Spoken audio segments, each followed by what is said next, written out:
Qu'est-ce qu'on va rigoler aujourd'hui? Alors, c'est pas exactement l'objectif de cette vidéo, mais vous l'avez compris, ça ne fait pas de mal aussi de rire et de progresser en anglais.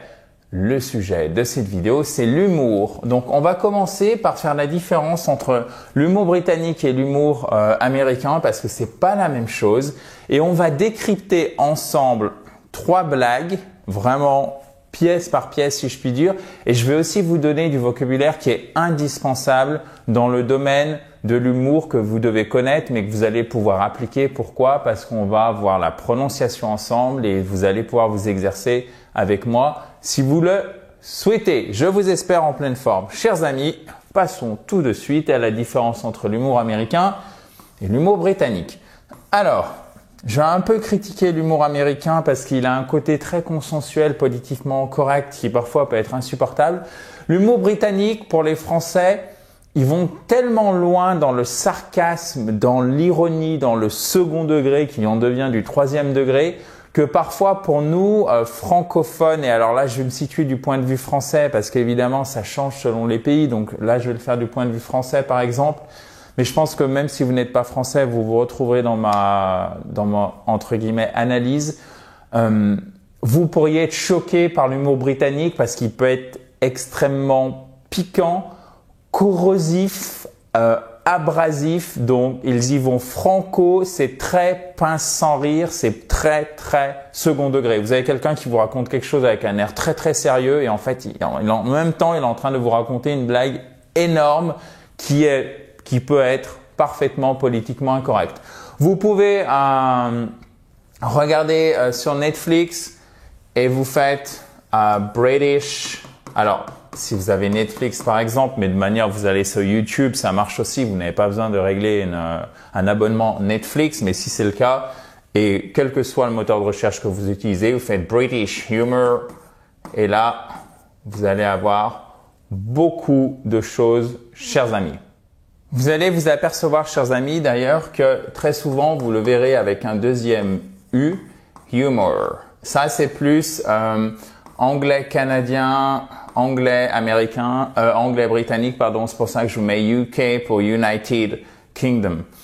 L'humour américain. La société américaine est une société qui est traversée par des tensions qui sont absolument colossales entre les diverses communautés. Le simple fait, par exemple, qu'on parle de communauté pour désigner une société, par exemple, dans un modèle français et un modèle européen, c'est synonyme d'une société qui est fracturée. D'accord? Aux États-Unis, c'est tout à fait normal. On va parfaitement se désigner, par exemple, par le fait d'appartenir à la communauté noire, à la communauté hispanique, etc., etc. Ok? Donc, du coup, dès que vous faites une blague, eh ben, ça peut être mal perçu par l'un, bien perçu par l'autre, etc. Et c'est pour ça, à mon avis, et c'est là où est ma critique de l'humour américain, que vous avez un humour qui est beaucoup plus politiquement correct. Donc, à mon sens, avec un peu moins de liberté et beaucoup plus premier degré parce qu'on peut pas prendre trop de risques, surtout à l'ère des réseaux sociaux où ça s'enflamme plus rapidement que de la poudre à canon. Donc, il faut vraiment faire très attention à ce niveau-là quand vous êtes humoriste. Donc, à mon sens, c'est beaucoup plus politiquement correct. Mais ça peut être tout à fait drôle aussi, bien évidemment. Avec l'autre côté américain qui est très appréciable, plus optimiste, qui peut tout de même être très direct. Donc, ça peut nous faire bizarre parfois pour nous, par exemple, français. Et un côté extravagant qui, moi, ne me déplaît pas du tout. Voilà, après c'est à vous à vous faire votre propre avis. Moi, c'était vraiment mon analyse perso. Au niveau, puisqu'on est là pour progresser en anglais, du vocabulaire. She has a sense of humor. Ok? Vous pouvez le mettre avec un U si vous le souhaitez. Humor. To have a sense of humor. C'est facile pour nous, sens de l'humour. Sauf que là, faites bien attention à faire le H. Ok? She has a sense of humor. Ok, guys? Elle fait toujours des blagues. Faire des blagues, en fait, on dit craquer des plaisanteries. To crack jokes. Ok? Et pas du jokes, mais jokes. Ok? He is always cracking jokes. Alors là, vous allez me dire, mais il y a always, chers amis, pourquoi tu as mis une forme progressive? C'était pour renforcer le processus. Si vous voulez être vraiment 100% dans la grammaire, vous pouvez très bien dire he always cracks jokes. D'accord? Là, on est plus dans du parler. Si vous voulez avoir de l'anglais pur, limpide, comme on est sur un adverbe de temps qui signifie que ça se passe très régulièrement tout le temps. Du coup, c'est du présent simple, ok? He always cracks. Par contre, on n'oublie pas le S. Jokes, ok? To have a sense of humor. He's always cracking jokes. Ensuite, c'est drôle. It is funny. Celui-ci, vous le connaissez et vous devez le connaître. Là, déjà, vous voyez, on est plus dans de l'anglais B2, dans l'anglais intermédiaire même plus. Donc, c'est bien de le comprendre si vous êtes débutant, mais ne cherchez pas à le retenir. Il faut être stratégique, il faut être malin dans votre apprentissage et ne surtout pas chercher à tout retenir. It is hilarious.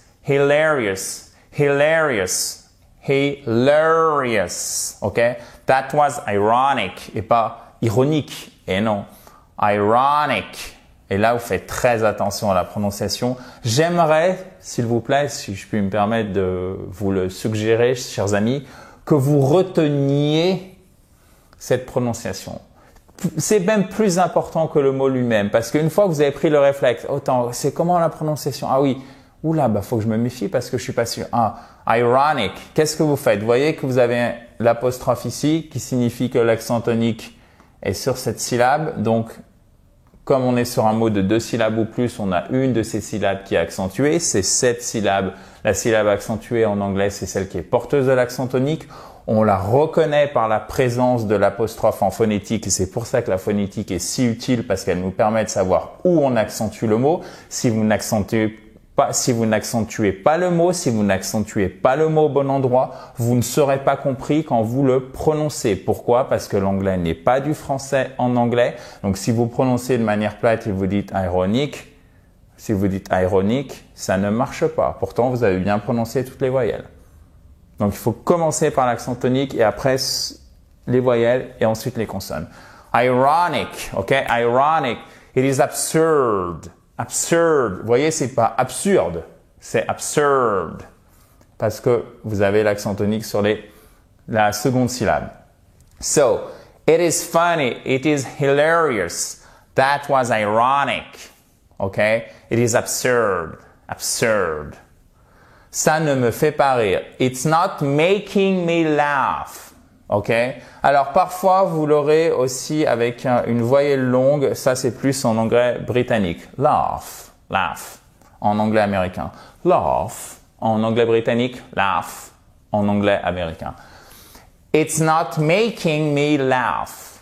Ok? It is a play on words. Un jeu de mots. Parfois vous verrez aussi pun. Ok? Pour dire jeu de mots. It is a play on words. Et la plaisanterie, bien évidemment, c'est joke. Et alors, this is not a joke, guys. Ce n'est pas une plaisanterie, chers amis. Guys, c'est à la fois pour les hommes et les femmes, aussi bizarre que ça puisse paraître pour nous francophones. C'est pour ça que je me permets de vous appeler guys. Vous pouvez récupérer toutes les slides, faire l'exercice, puisqu'il y a un exercice qu'on vous a préparé pour voir si vous avez tout retenu, en cliquant sur le i en haut à droite ou sur le lien qui est juste en dessous. Si vous êtes sur mobile ou sur tablette, vous avez le lien juste en dessous pour récupérer le cours, faire l'exercice. Alors, ensuite, maintenant, voyons 3 exemples de blagues, chers amis. A man tells his doctor, Doc, help me, I'm addicted to Twitter. Un homme dit à son docteur, Docteur, aidez-moi, je suis accro, to be addicted to, être accro à quelque chose. N'oublie pas le to, à Twitter. The doctor replies, le docteur répond, Sorry, I don't follow you. Désolé, je ne vous suis pas. Pourquoi c'est drôle? Bon, en tout cas, c'est gentillet. Parce que to follow someone on Facebook, on Twitter, ça veut dire suivre quelqu'un, d'accord? C'est s'abonner à son flux. Donc là, il y a un jeu entre s'abonner to follow someone on Twitter et ne pas suivre quelqu'un dans le sens où je ne te comprends pas. Je ne vous comprends pas, ok? So a man tells his doctor, Doc, help me. I'm addicted to Twitter. The doctor replies, Sorry, I don't follow you. Ah ah ah ah ah. So Doc, oui, c'est le to be en fait, et c'est très très courant en anglais. Hey Doc, ok? Même parfois vous verrez les profs c'est teach au lieu de teacher. Hey teach, ok? To follow someone, donc c'est à la fois comprendre quelqu'un, comme en anglais je te suis pas. D'ailleurs, à mon avis, c'est plutôt un anglicisme dans la langue de Molière. Et être abonné à un compte. To follow someone on Twitter, on Facebook, on Instagram, and so on. OK? Passons maintenant à la seconde blague. J'ai oublié de vous dire que jusqu'à ce soir, ça arrive généralement une fois par an, je fais une promo flash sur la plupart des programmes d'iSpeak Spoken. Donc, si ça vous intéresse, si vous avez besoin d'une formation pour améliorer votre anglais, quel que soit le thème professionnel, voyage, TOEIC, prononciation, anglais avancé, vous pouvez retrouver tout ceci en cliquant sur le i en haut à droite ou sur le lien qui est juste en dessous, chers amis, si vous êtes sur mobile ou sur tablette. So, teacher, Nick, what is the past participle of the verb to ring? Sorry, j'avais pas vu la suite. So, teacher, Nick, what is the past participle of the verb to teach, to ring? Nick, quel est le participe passé past participle du verbe to ring, qui signifie sonner? D'accord? What do you think it is, sir? Donc, l'élève fait de la rhétorique, le renverse la question. Vous en pensez quoi, monsieur? Le prof répond, Teacher, I don't think, virgule, I know. Je ne pense pas, je sais, ou je le sais même. Même ici, si on n'a pas le complément. Nick répond, I don't think I know either, sir. Je ne pense pas savoir non plus, monsieur. Et alors, où se fait la blague? C'est parce que là, le prof dit I don't think, pause, donc virgule, je sais. Je ne pense pas, je n'ai pas besoin de réfléchir, sous-entendu c'est à toi de réfléchir, puisque moi je le sais déjà. Sauf qu'en anglais, si vous faites pas gaffe et si vous enlevez la virgule, qu'est-ce que ça signifie? Ça signifie que ici on a un that qui est sous-entendu et donc là ça change complètement le sens de la phrase puisque ça nous fait je ne pense pas que je connais. C'est pour ça que Nick, qui a bien compris que le prof lui disait je ne pense pas, je sais tout de même, en profite pour faire le malin et répond I don't think I know either. Je ne pense pas savoir non plus monsieur. OK? So, I don't think that I know. Je ne pense pas savoir. I don't think I know. Je ne pense pas, virgule, je sais. OK? Donc, vous voyez à quel point l'importance d'une virgule, l'importance d'un mot va tout changer dans la phrase. Alors, un mot, ça paraît évident, mais là, c'est vraiment la virgule. Et même, alors, à l'oral, comme on le sait, parce qu'on ne va pas dire virgule ou point virgule, vous marquez une pause. I don't think I know. I don't think I know. Là, ce serait plutôt du I don't think that I know. I don't think I know. Voyez? C'est aussi avec votre intonation que vous marquez ce qu'on retrouve évidemment à l'écrit dans les signes de ponctuation. Par exemple, par un temps d'arrêt. OK? Alors, chers amis, dernière blague. Alors, voyez là le côté consensuel de l'anglais américain, vous l'avez. En soi, c'est entre guillemets une bonne blague, mais il y a parfois un petit côté où on évite les problèmes. J'exagère un petit peu, c'est pas le cas de tout le monde, mais c'est ce côté politiquement correct qui parfois, je trouve, est dommage parce que l'humour permet de faire passer des messages qu'on aurait du mal à diffuser par un autre biais. Donc c'est le moment d'y aller un petit peu fort. C'est pour ça que moi j'aime bien et pourtant je suis plus American English, comme vous l'avez compris. J'aime beaucoup ou je préfère le British humor, sense of humor. Okay. So the other day I was arrested for pretending I was an American. Okay. So the other day I was arrested for pretending I was an American what? I was an American politician. Okay? Politician. Politician. Okay? American. America. Pas America, non. American. Politician. Okay? Pretending. Arrested. Okay? The other day I was arrested for pretending to be what? For pretending, I was an American politician. What did you do? Donc l'autre jour, on m'a arrêté pour avoir prétendu d'être un politicien américain. Vous voyez, le pour avoir prétendu, nous on aurait tendance à faire du français en anglais. For having pretended.